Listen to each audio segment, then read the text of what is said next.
The Lives of the Saints by Father Alban Butler. April 2nd, St. Francis of Paola, confessor founder of the Order of Minims, A.D. 1508. This saint was born about the year 1416 at Paola, a small city near the Tyrrhenian Sea in Calabria, the midway from Naples to Reggio. His parents were very poor, but industrious and happy in their condition, making the will and love of God the sole object of all their desires and endeavors. Their whole conduct was, as it were, one straight line directed to this point. Having lived together several years without issue, they earnestly begged of God, through the intercession of St. Francis of Assisi, a son who might faithfully and assiduously serve him, and become an instrument to glorify his name, to whose service they solemnly devoted him. A son sometime after this was born, whom they considered as the fruit of their prayers, named him after their patron, St. Francis, and made it their chief care to inspire him with pious sentiments and give him an education suitable to his holy destination. Francis, while yet a child, made abstinence, solitude, and prayer his delight. In the 13th year of his age, his father, whose name was James Martotil, placed him in the convent of Franciscan friars at St. Mark's, an episcopal town of that province, where he learned to read and laid the foundation of the austere life which he ever after led. He, from that time, denied himself all use of linen and flesh meat, and though he had not professed the rule of that order, he seemed, even in that tender age, to surpass all the religious in a scrupulous observance of everything prescribed by it. Having spent 1 year here, he performed with his parents a pilgrimage to Assisium, the Portiuncula, and Rome. When he was returned to Paola, with their consent, he retired to a lonesome solitude about half a mile from the town, and, to avoid the distraction of visits, he shortly after chose a more remote retreat in the corner of a rock upon the sea-coast, where he made himself a cave. He was scarce 15 years old when he shut himself up in this hermitage in 1432. He had no other bed than the rock itself, nor other food than the herbs which he gathered in the neighboring wood, or what was sometimes brought him by his friends. Before he was quite 20 years old, 2 other devoutly inclined persons joined him, imitating his holy exercises. The neighbors built them 3 cells and a chapel, in which they sung the divine praises, and a certain priest from the parish church came and said Mass for them. This is reputed the first foundation of his religious order in 1436. Near 17 years after, their number being much increased, with the approbation of the Archbishop of Cosenza, a large church and monastery were built for them in the same place, towards the year 1454. So great was the devotion of the people that the whole country joined, and all hands were set to this work. Even noblemen would share in carrying burdens. During the erection of this building, our saint performed several miracles. Among others, a person deposed upon oath, in the process of the saint's canonization, that he himself was healed in an instant of a painful lameness in his thigh by the prayer of the servant of God. When the house was completed, he applied himself to establish regularity and uniformity in his community, not abating in the least of his former severity with regard to himself. His bed was no longer indeed the rock, but it was a board or the bare floor, with a stone or log of wood for his pillow, till in his old age he made use of a mat. He allowed himself no more sleep than was absolutely necessary to refresh weary nature and to enable him to resume his devout exercises with greater vigor. He took but 1 repast a day, in the evening, and usually nothing but bread and water. Sometimes he passed 2 days without taking any food, especially before great festivals. Penance, charity, and humility he laid down for the groundwork and basis of his rule. He obliged his followers to observe a perpetual Lent and always to abstain not only from flesh, but also from all white meats, or food made of milk, such as cheese, butter, etc., also from eggs, all which the ancient canons forbid in Lent. In order more effectually to enforce obedience to this injunction, he prescribed a 4th vow by which every religious of his order binds himself to observe it. His intention in enjoining this perpetual abstinence was to repair in some sort the abuses of Lent among Christians.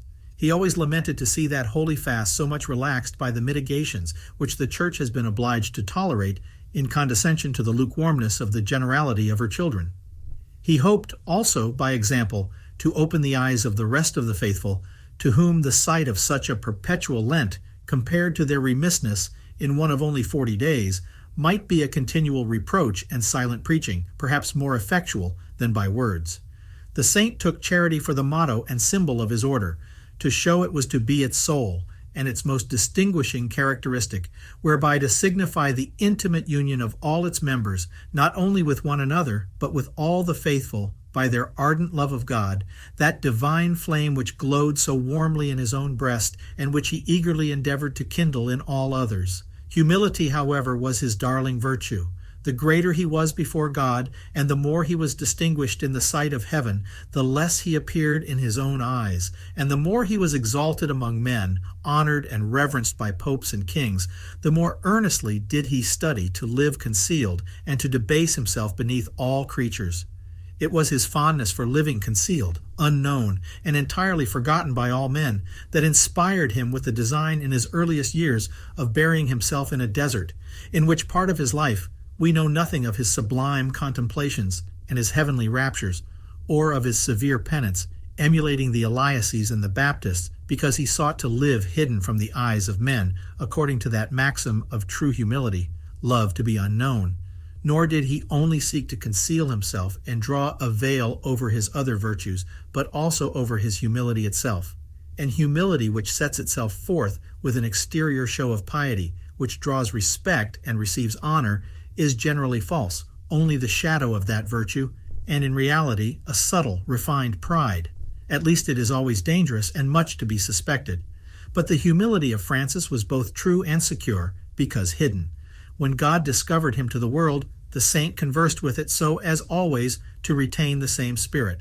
Not yet 20 years old, he was the legislator and oracle of all who approached him, yet he was no ways elated on this account. He assumed nothing to himself, and professed that he knew nothing save Jesus Christ crucified, and that there is no virtue, no happiness, but in knowing our own littleness, and in being humble of heart with our divine Master.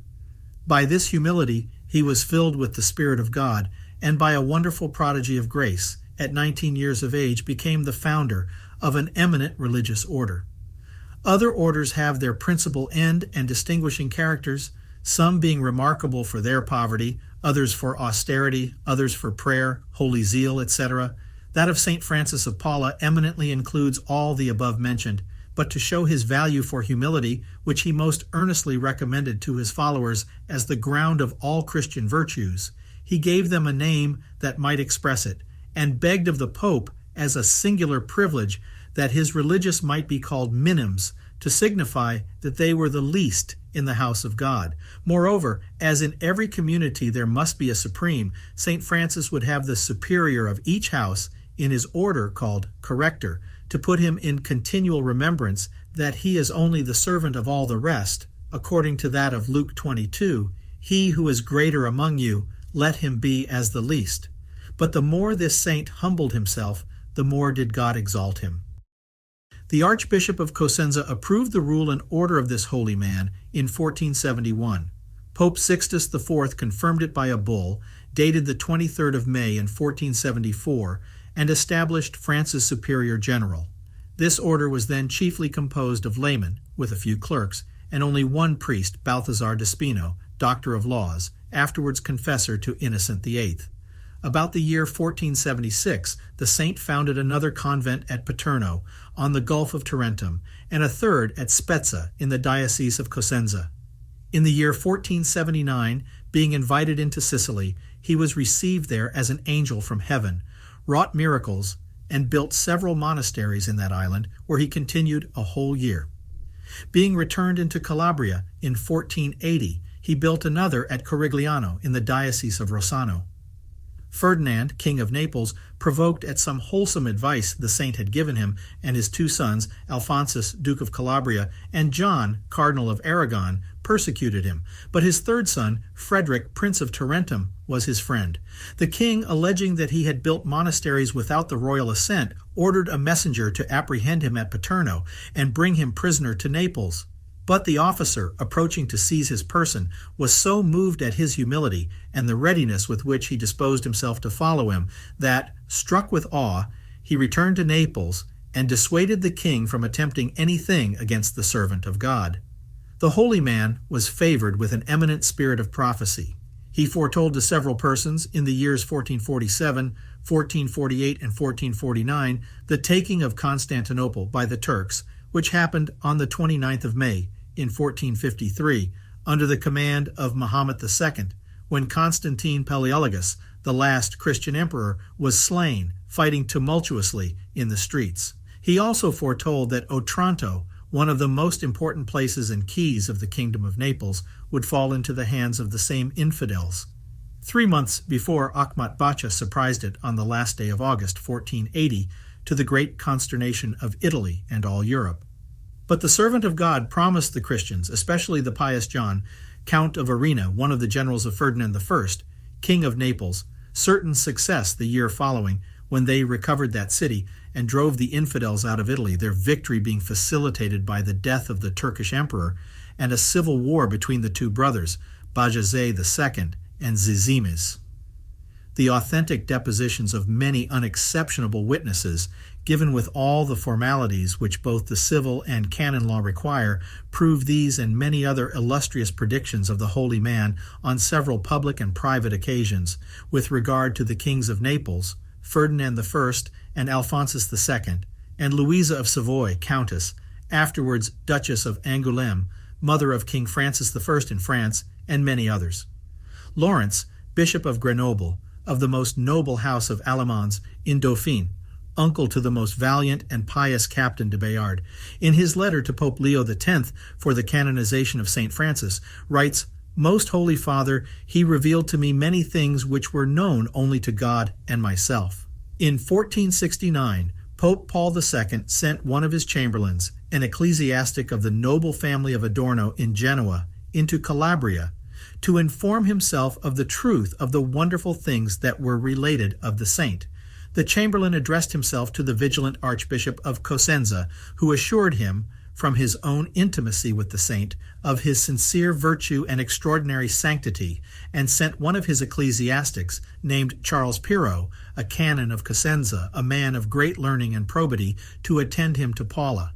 This Pirro had been himself healed 10 years before of a violent toothache by the man of God touching his cheek with his hand, of which the authentic depositions are extant, and had from that time frequently visited him. The saint was at work, according to his custom, among the masons who were laying the foundation of his church, but seeing 2 strangers coming towards him, left his work and came to meet them. He made them a low obeisance, and when the chamberlain offered to kiss his hand, according to the Italian custom of saluting priests and religious men, he would by no means allow it, and falling on his knees, said he was bound to kiss his hands, which God had consecrated for the 30 years he had said Mass. The chamberlain was exceedingly struck at his answer, hearing him, who was an entire stranger to his person, tell him so exactly how long he had been a priest, but concealing himself in his commission, desired to converse with him in his convent.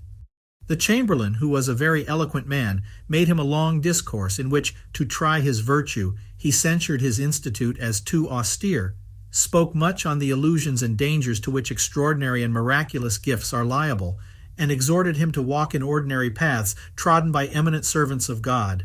The saint answered his objections with great modesty and humility, but seeing him not yet satisfied, he went to the fire, and taking out some burning coals, held them a considerable time in his hand without receiving any harm, saying, "All creatures obey those who serve God with a perfect heart," which golden words are inserted by Leo X in the bull of his canonization.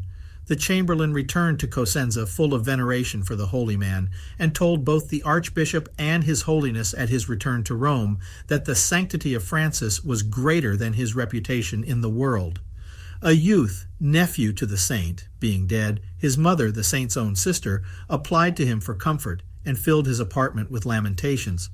After the Mass and divine office had been said for the repose of his soul, St. Francis ordered the corpse to be carried from the church into his cell, where he ceased not to pray till, to her great astonishment, he had restored him to life and presented him to her in perfect health. The young man entered his order, and is the celebrated Nicholas Alesso, who afterwards followed his uncle into France, and was famous for sanctity and many great actions. Louis XI, King of France, A prince, perhaps the most absolute, the most tenacious of his authority, jealous of his prerogative, and impatient of control, that ever wore that crown after an apoplectic fit fell into a lingering decay. Never had any man a stronger passion for life, or a greater dread of the very thoughts of death. Such was his frowardness and impatience that everyone trembled to approach him, nor durst any ask him a favor. He gave his physician 10,000 crowns a month, as long as he should prolong his life, and stood in the greatest awe of him. He shut himself up in his palace or castle of Plessis-les-Tours, near the city of Tours. Jesters, buffoons, and dancers were employed to divert his melancholy and peevishness, but in vain. He ordered prayers, processions, and pilgrimages for his health, and even against the north wind, which he found injurious to him, and he caused holy relics from the remotest places to be brought to Plessis into his chamber. His distemper still increasing, he sent an ambassador to our holy hermit in Calabria, begging he would come to see him and restore his health, making the greatest promises to serve both him and his order. Hearing that the man of God would not be prevailed on by his promises to comply with his request, he entreated Ferdinand, King of Naples, to send him. Francis answered positively that he could not tempt God or undertake a voyage of 1,000 miles to work a miracle which was asked upon low and merely human motives. Louis did not yet desist, but desired the Pope to interpose in favor of his request. Sixtus IV, by 2 briefs, commanded Francis immediately to repair to the king. Hereupon, the obedient saint, without delay, set out and passed through Naples, where he was exceedingly honored by King Ferdinand. He took also Rome in his way, where he was treated with the highest distinction by the Pope and cardinals.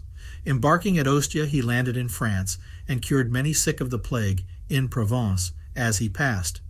Louis, in great joy, gave a purse of 10,000 crowns to him, who brought the first news of the saint's arrival in his dominions, and sent the Dauphin with the principal lords of his court to meet him at Amboise, and to conduct him to his palace. The saint arrived at Plessis on the 24th of April in 1482. The king went out to meet him, attended with all his court, and falling on his knees, conjured him to obtain of God the prolongation of his life. St. Francis told him no wise man ought to entertain such a desire, to which he added this useful lesson, that the lives of kings had their appointed limits no less than those of his meanest subjects, that God's decree was unchangeable, and that there remained nothing to be done but for his majesty to resign himself to the divine will and prepare for a happy death. The king gave orders that he should be lodged in an apartment in his palace, near the chapel, and assigned him an interpreter. St. Francis often spoke to his majesty both in private and before his courtiers, and always with such wisdom, though a man without learning, that Philip Commons, who frequently heard him, says that all present were persuaded the Holy Ghost spoke by his mouth. By his prayers and exhortations he effected a perfect change in the king's heart, who, having recommended to him his 3 children and the repose of his soul, died in his arms, perfectly resigned, on the 30th of August in 1483. King Charles VIII honored the saint even more than his father Louis had done, would do nothing in the affairs of his conscience or even in those of the state without his advice, visited him every day as long as he stayed at Plessis, standing before him as a disciple, and engaged him to stand godfather to his son the Dauphin, to whom he gave the name of our saint. He built for him a beautiful convent in the park of Plessis, in a place called Montiz, and another at Amboise, and upon the very spot where he met him when he was Dauphin. And going to Rome in 1495, where he made a triumphant entry, and was saluted Emperor of Constantinople by Pope Alexander VI, he built there, on Mount Pincio, a stately monastery for this order, under the name of the Blessed Trinity, in which none but Frenchmen can be admitted. In his reign, the saint founded the convent of Nigéon, near Paris, on which occasion 2 doctors, who had violently opposed the institute before the Bishop of Paris, were so moved by the sight of the saint at Plessis that they entered his order in 1506. Pope Julius II again approved the rule, in which the saint had made some alterations. King Charles VIII dying in 1498, Louis XII succeeded him. He at first gave the saint leave to return to Italy, but quickly recalled it and heaped honors and benefactions on all his relations. St. Francis spent the 3 last months of his life within his cell to prepare himself for a happy death, denying himself all communication with mankind, that nothing might divert his thoughts from death and eternity. He fell sick of a fever on Palm Sunday in 1506. On Maundy Thursday, he assembled all his religious in the sacristy and exhorted them to the love of God, charity with one another and with all men, and to a punctual observance of all the duties of their rule. After having made his confession, he communicated barefoot and with a cord about his neck, which is the custom of his order. He died on the 2nd of April in 1508, being 91 years old. He was canonized by Leo X in 1519. His body remained uncorrupted in the church of Plessis-la-Tour till the year 1562, when the Huguenots broke open the shrine and found it entire, 55 years after his death. They dragged it about the streets and burned it in a fire which they had made with the wood of a great crucifix. Some of his bones were recovered by the Catholics and are kept in several churches of his order at Plessis, Nijon, Paris, Aix, Naples, Paola, and Madrid. In Tours, the same Calvinists burned the body of Saint Martin, Alcuin, and many others. But Louis of Bourbon, Duke of Montpensier, governor of Anjou, Touraine, and Maine, a virtuous and valiant prince, soon gave chase to those sacrilegious plunderers and restored the churches and religious places to their former possessors. St. Francis wrote 2 rules for his friars, with a correctorium, or method of enjoining penances, and a 3rd rule for nuns, all approved by Pope Julius II in 1506. Vanity and the love of the world make men fond of producing themselves in public, and by having never cultivated an acquaintance with themselves, they shun the very means, look upon retirement as intolerable, and pass their life in wandering always from home, and in a studied series of dissipation, in which they secretly seek the gratification of their vanity, sloth, and other passions, but meet only with emptiness, trouble, and vexation. Man can find happiness only in God and in his own heart. This he flies who cannot bear to converse with God and his own heart. On the contrary, he who is endued with the spirit of prayer finds the greatest relish in the interior exercises of compunction and contemplation, and in conversing with heaven. Solitude is his chief delight and his center. Here he lives sequestered from creatures, and as if there were only God and himself in the world, except that he ceases not to recommend all men to God. In paying the debts of charity and other exterior duties to his neighbors, his heart is fixed on God, and he has purely his divine will in view, so that even in his public actions he deposits his intention and sentiments in the bosom of his God and Redeemer, and has no regard to creatures, but as he considers God and his holy will in them. You are dead, says the apostle, and your life is hid with God in Jesus Christ.